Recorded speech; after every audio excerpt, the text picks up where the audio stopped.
नमस्कार दोस्तों, स्वागत है आप सभी का एक बार फिर से हमारे YouTube channel let's study with Gaurav Awasthi में। मनोविज्ञान की श्रृंखलाओं को हम लोग लगातार पढ़ रहे हैं और पढ़ते पढ़ते हम ये उम्मीद करते हैं आपसे कि आप सभी सपरिवार सकुशल होंगे, प्रसन्नचित होंगे और लगातार पढ़ाई कर रहे होंगे। टॉपिक को पढ़ने के क्रम में जो हमारे पास व्यवस्थाएं हैं, उन व्यवस्थाओं में हमने आपसे कहा था कि हम सुधार करेंगे, लेकिन फिर भी जो हमारे मूलभूत न्यून संसाधन हैं, उन न्यून संसाधनों के मध्य अभी भी हमारी पढ़ाई जारी है और इन्हीं संसाधनों के साथ हम पढ़ते रहें। बहुत दूर तक जाने के लिए अच्छे संसाधनों का होना ज़रूरी नहीं है, अच्छी प्रक्रियाओं का होना ज़रूरी है और उन्हीं प्रक्रियाओं के मध्य हम आपके साथ उपस्थित होते हैं, उन्हीं संसाधनों के साथ। खैर, बड़ा लिखने का प्रयास किया है, बातें आप समझने का प्रयास करिए, लिखावट पर हमारी कम जाइए। हालांकि सुंदर तो हम बचपन से लिखते हैं। खैर, अभिप्रेरणा एक टॉपिक, मोटिवेशन हम लोग प्रारंभ करेंगे। इस टॉपिक का देखेंगे क्या क्या चीज़ें हैं। और जो मोटिवेशन है, अभिप्रेरणा है, सबसे पहले एक चीज़ आती है कि विभिन्न किताबों में आपको भिन्न भिन्न बातें मिलेंगी। तो एक शब्द आता है, आपने सुना होगा लैटिन वर्ड, है ना। तो जो अभिप्रेरणा है वो लैटिन शब्द से मिलकर बना है जिसका नाम है मोटम। एक मोटम शब्द है और किन्हीं किन्हीं किताबों में, या हम ये कह लें कि एक कक्षा 11 की एनसीईआरटी की बुक है मनोविज्ञान की, उस किताब में लैटिन भाषा का एक शब्द दिया गया है मूवर, MOVER। मूवर से मिलकर के बना है। किन्हीं किताबों में मोटम मिलेगा, कहीं आपको मूवर मिलेगा।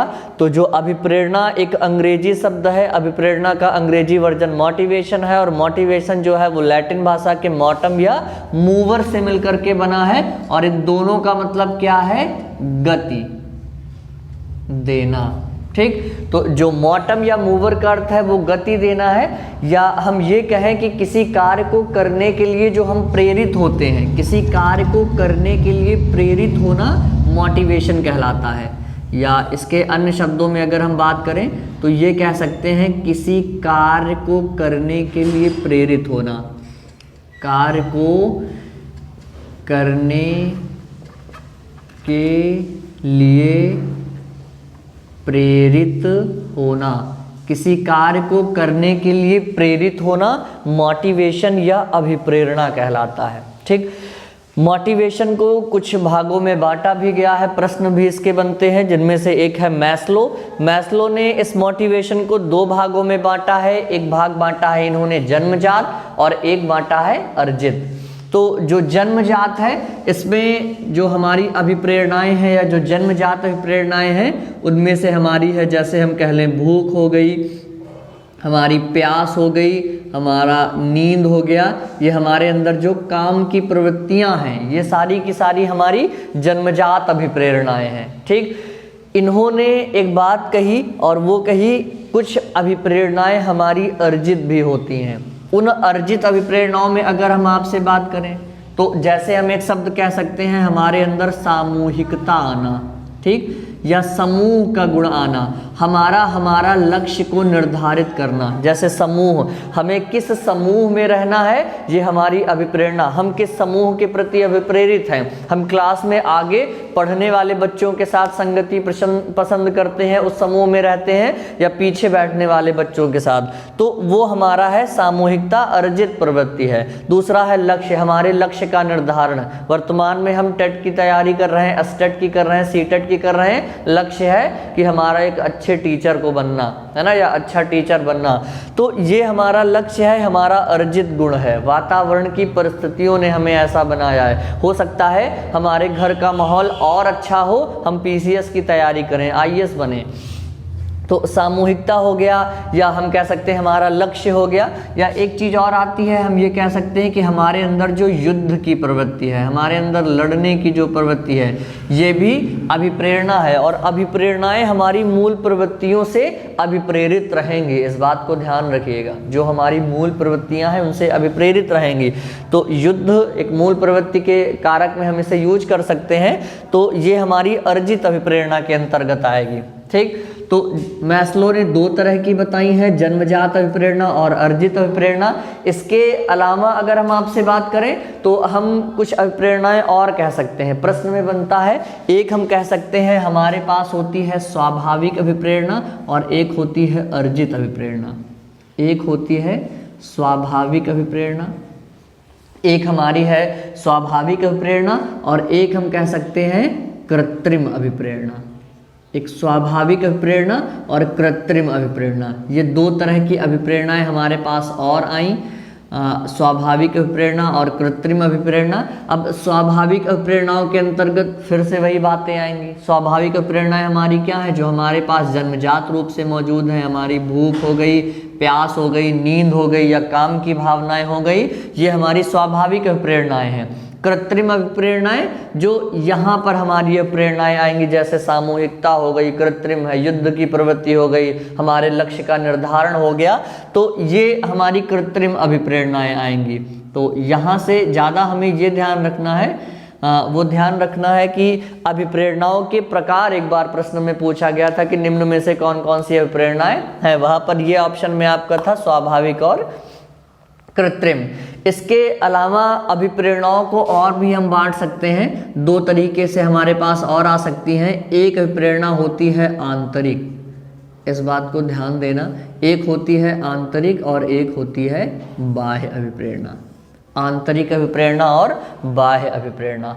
आंतरिक अभिप्रेरणा हमारे अंदर से होगी, वही भूख, प्यास, नींद, काम, जिसे करने के लिए हम आंतरिक रूप से अभिप्रेरित होंगे, है ना। और बाह्य अभिप्रेरणाएं हमारे किसी विशेष उद्देश्य से होंगी। जैसे आंतरिक अभिप्रेरणा में फिर भूख प्यास काम आ गया, लेकिन बाह्य अभिप्रेरणाएं हम ये कह लें कि जो हमारे पुरस्कार या दंड को दृष्टिगत रख करके होती हैं। मतलब हम पुरस्कार प्राप्त करने के लिए कार्य करते हैं या अभिप्रेरित हैं, वो हमारी आंतरिक अभिप्रेरणा हुई। और जो दंड के लिए हम या तो दंड की वजह से कोई कार्य कर रहे हैं, तो वो हमारी बाह्य प्रेरणा हो गई। ठीक, तो पुरस्कार प्राप्त करने की इच्छा या दंड जो है ये हमारी बाह्य प्रेरणा है। और आंतरिक प्रेरणा है जिसे करने के लिए हम इंटरनली प्रेरित हों। जैसे ये कार्य हम कर रहे हैं, है ना, हम पढ़ा रहे हैं, पढ़ाने के पास हमारे पास उतने संसाधन नहीं है, लेकिन फिर भी हम इन्हीं संसाधनों के मध्य आपके सामने आते हैं, अपनी बातों को रखते हैं और आप ध्यान से पढ़ रहे हो, ये हमारी आंतरिक प्रेरणा है।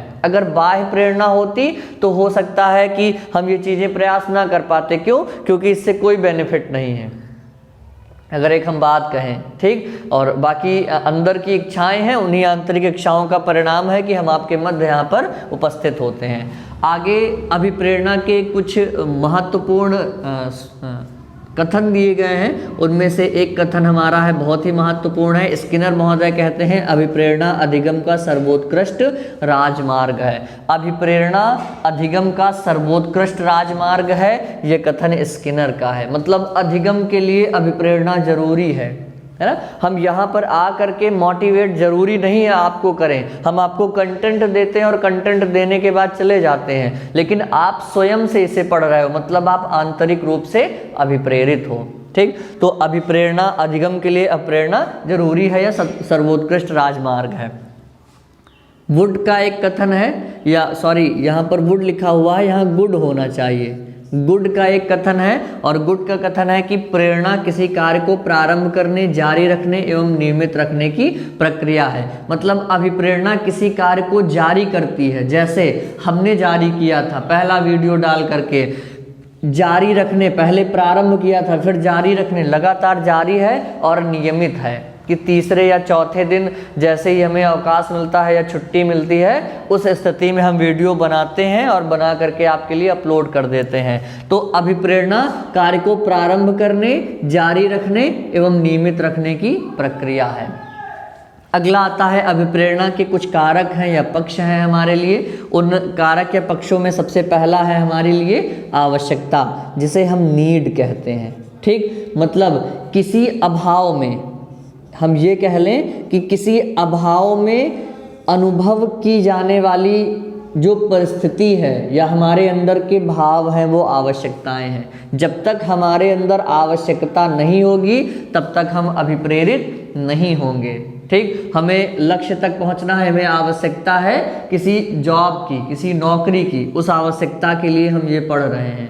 अंतर्नोद क्या है? जो हमारे मन के भाव हैं, उत्पन्न हो रहे हैं, भावों का उत्पन्न होना, वो हमारे अंतर्नोद हैं। ठीक, आवश्यकता हुई और आवश्यकता के फलस्वरूप हमारे मन के उठने वाले भाव अंतर्नोद कहलाते हैं। और जैसे जैसे ये अंतर्नोद उठेंगे हम लक्ष्य तक पहुंचते जाएंगे, हम मोटिवेट होते जाएंगे। ये हमारा प्रोत्साहन है। उदाहरण के तौर पर हम कहें तो ये कह सकते हैं कि जैसे हमने क्लास चालू की, क्लास चालू करने के पश्चात आपने पहला वीडियो देखा, दूसरा देखा या चौथा देखा या पांचवा देखा, आपको बातें समझ में आई। आने के बाद आपने क्या हुआ कि आप हमारी क्लासों को कंटिन्यूअस देखना पसंद कर रहे हैं। ये आपका प्रोत्साहन है। आवश्यकता हुई जिसके फलस्वरूप आप पढ़ने के लिए तैयार हुए, आपने यूट्यूब में सर्च किया, सर्च करने के बाद अंतर्नोद मन में जगह है, ज़्यादा से ज़्यादा पढ़ने की इच्छाएं हैं, ये हमारे भाव हैं, जिसी को हम चालक कह सकते हैं या ड्राइवर कहते हैं। हमारे अंदर के भाव या ड्राइवर या हम इसे चालक कहते हैं। भाव उत्पन्न हुए, प्रोत्साहन क्या हुआ कि लगातार आपको वीडियो समझ में आ रहे हैं, प्रोत्साहन के फलस्वरूप आपके अंदर क्या हुई और आप मोटिवेट हुए कि यस मुझे और पढ़ना चाहिए, अच्छा कंटेंट मिल रहा है, तो ये हमारा प्रोत्साहन हुआ। आगे बात करते हैं अभिप्रेरणा के सिद्धांत। अभिप्रेरणा के सिद्धांतों में पहला है अभिप्रेरणा का मूल प्रवृत्ति का सिद्धांत। तो जो अभिप्रेरणा का मूल प्रवृत्ति का सिद्धांत है ये देने वाले एक महोदय हैं और महोदय का नाम है मैकडूगल। अभिप्रेरणा के मूल प्रवृत्ति का सिद्धांत जिसने दिया है उनका नाम है मैकडूगल। ये कहते हैं कि हम मूल प्रवृत्ति से प्रेरित होने की वजह से ही कार्य करते हैं। हमारे अंदर मूल प्रवृत्तियां हैं, इन्हीं मूल प्रवृत्तियों के फलस्वरूप हम किसी कार्य को करते हैं, मैकडूगल का कथन है। अगला है अभिप्रेरणा का शरीर क्रिया सिद्धांत। अभिप्रेरणा का शरीर क्रिया सिद्धांत देने वाले मनोवैज्ञानिक है मॉर्गन। मॉर्गन ने अभिप्रेरणा का शरीर क्रिया सिद्धांत दिया। ये कहते हैं कि जो हमारी शरीर संरचना है, जैसी हमारी शारीरिक संरचनाएं हैं, उन्हीं संरचनाओं के आधार पर हम किसी कार्य को करते हैं या अभिप्रेरित होते हैं। जैसे हम ये कह लें कि अगर हम लंबे चौड़े हट्टे कट्टे हैं तो अक्सर हमारी रुचियां खेलों में होंगी, है ना। अगर हम छोटे या नाटे कद के हैं तो अक्सर हमारी रुचियां ऐसी होंगी कि हम कॉमेडी टाइप वाले कार्य करें। अक्सर आपने देखा होगा, मूवीज़ को आप ले लीजिए, मूवीज़ में देखा होगा, चाहे साउथ की आप देखते हो चाहे अपने यहाँ बॉलीवुड की देखते हो मूवियाँ, जो भी जैसे जानी लीवर वगैरह हो गए, ब्रह्मानंद वगैरह हो गए, तो इनकी हाइटें क्या है, कम है, ये कॉमेडी वाले कार्य करते हैं। लेकिन जो हट्टे कट्टे हैं उनको आप लोगों ने देखा होगा कि हमारे हीरो वगैरह जो भी बनते हैं। तो वैसी चीज़ें शरीर क्रिया सिद्धांत कहता है कि जैसी हमारी शरीर की क्रियाएं होती हैं, जैसी हमारी शारीरिक संरचना होती है, उसी आधार पर हम कार्य करने के लिए प्रेरित होते हैं। अगला है अभिप्रेरणा का प्रणोद न्यूनता सिद्धांत। ये देने वाले मनोवैज्ञानिक C.L. हल हैं। C.L. हल ने इस सिद्धांत को दिया है।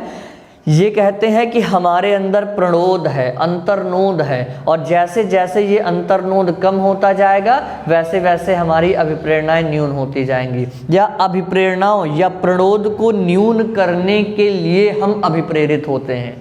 इनका सिद्धांत कहता है कि जो हमारे अंतर्नोद हैं, इन अंतर्नोदों को न्यून करने के लिए हम अभिप्रेरित होते हैं।